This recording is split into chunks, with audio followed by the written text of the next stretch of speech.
আসসালামু আলাইকুম guys, welcome to my channel. আজকে আমি একটি নতুন ভিডিও নিয়ে এসেছি। তো শুরুতে এই ভিডিওটা দিকে লক্ষ্য করুন। তো দেখেই বুঝতে পেরেছেন যে আমি আজকে এই ফ্রন্ট ফ্লিপ শিখতে চলেছি। আসলে আমি এই ফ্লিপস ভালো করে করতে পারি না। তো আমি আজকে চেষ্টা করব যে এই ফ্রন্ট ফ্লিপ একেবারেই ওনার মতো দেখতে করব এবং প্রফেশনালভাবে করার চেষ্টা করব। তো আজকে একটি নতুন ভিডিও হতে চলেছে। আমি আজকে নিজে ফ্লিপস শিখব। তো ভিডিওটার সাথে থাকুন। আর আপনাদের মধ্যে যারা এই ফ্লিপসটা ভালো পারেন তারা আমাকে কিছু টিপস দিয়ে যান কমেন্টে, যে কি ভুল আমি করতেছি বা কিভাবে আমি এটাকে ইমপ্রুভ করতে পারবো। তো ভিডিওটার সাথে থাকুন। আর আমি কিছু ওয়ার্ম আপ করে নিচ্ছি, দেখতেই পারছেন। আপনারা অবশ্যই জানেন যে যারা ফ্লিপস প্র্যাকটিস করে তাদের জন্য এবং যারা জিম করে, বডি বিল্ডিং করে তাদের জন্য ওয়ার্ম আপটা কত গুরুত্বপূর্ণ। তো আমিও অনেক সময় ধরে প্রায় ওয়ার্ম আপ করে যাচ্ছি। তো এখন প্রায় ভিডিওটা শুরু করতে চলেছি।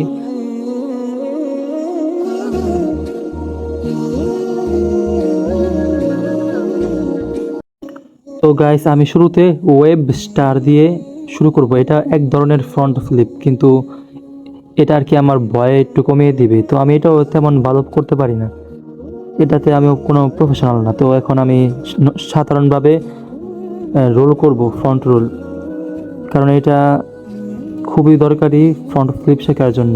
তো আমি আরেক দিক থেকে করছি, দেখুন। তো এই ফ্রন্ট রোলটা অনেক দরকারি, কারণ এটা আর কি একটা মোমেন্টাম ফ্রন্ট ফ্লিপের। তো এখন চেষ্টা করব ধীরে ধীরে জাম্প করার এবং এটাকে ধীরে ধীরে ডাইভ রোলে পরিবর্তন করার। তো ধীরে ধীরে দেখুন আমি জাম্প করতে চলেছি। তো দেখা যাক, এটা আসলে আমি করতে পারিনি, এটা অনেক ভয় করতেছে। তো দেখা যাক এটাকে এখন কিভাবে আমি ফ্রন্ট ফ্লিপ করবো, আমি বুঝতে পারতেছি না, খুব ভয় করতেছে। তো আমি ধীরে ধীরে জাম্পটা বাড়িয়ে দিই। এখন আমি চেষ্টা করব ডাইভ রোল করতে, দেখি করতে পারিনি। তো আসলে অনেক ভয় করতেছে। তো এবার আমি করতে চলেছি, দেখুন। রেডি, স্টেডি, গো। ও, অল্প অল্প জাম্প করতেছি কারণ খুবই ভয় করতেছে। তো আবারও রেডি, স্টেডি অ্যান্ড গো।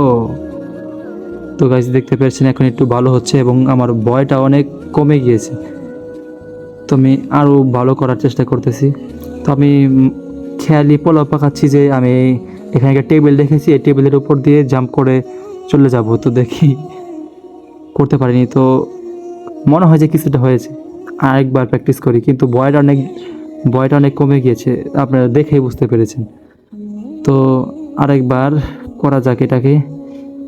এবার আরও বড় জাম্প করতে হবে। তো আবারও শুরু করতে চলেছি, রেডি, স্টেডি অ্যান্ড গো। না, অনেক ভয় করছে। আরেকবার। তো এবার আমি চেষ্টা করব যে টাক করে ডাইরেক্ট ফ্রন্ট ফ্লিপে চলে যেতে। তো দেখা যাক এবার কি হয়। তো অনেক ঘাবড়িয়ে যাচ্ছি যে ডাইরেক্ট জাম্প করে কিভাবে টাক করে ঘুরতে হবে। তো এখন আমি চেষ্টা করছি হাওয়াতে, মানে এয়ারে ঘোরার চেষ্টা করব ফ্রন্ট ফ্লিপ, জাম্প অ্যান্ড টাক। তো এবার দেখা যাক যে কী হয়। পড়ে গিয়ে যেতে পারি। ও গাইস, অলরেডি করতে পেরেছি, কিন্তু ল্যান্ডিংটা খুবই খারাপ হয়েছে। আসলে গাইস, আমার অনেক ভয় করতেছে, আমার বুক শুধু ধকপুক করতেছে। তো আমি চেষ্টা করব আরও পাওয়ারফুল জাম্প করতে এবং এইভাবে ফ্রন্ট ফ্লিপটা করতে। তো তো এখন একটু ল্যান্ডিং হয়েছে, কিন্তু দাঁড়াতে পারছি না, শুধু বসেই ল্যান্ডিং হচ্ছে। তো আরও কিছুবার প্র্যাকটিস করা যাক, দেখা যাক এবার কি হয়। তো অন্য অ্যাঙ্গেলে দেখুন, আসলে বুঝতে পারছি না, আমার মনে হচ্ছে যে আমার রোটেশনটা খুবই খারাপ হচ্ছে। তো গাইস, এবার আমি চেষ্টা করব ফুল পাওয়ারের সাথে ফ্রন্ট ফ্লিপ করতে। তো দেখা যাক।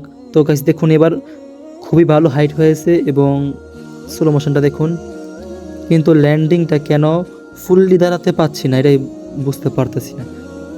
তো কি সমস্যা বলতে পারতেছি না। তো কমেন্টে জানান যে কিভাবে আমি এটাকে আরও ইমপ্রুভ করতে পারবো। তো গাইস দেখুন, আমার এই সাইড ফ্লিপটা মোটামুটি ভালো দাঁড়াতে পারছে, কিন্তু ফ্রন্ট ফ্লিপটা আবার দেখুন।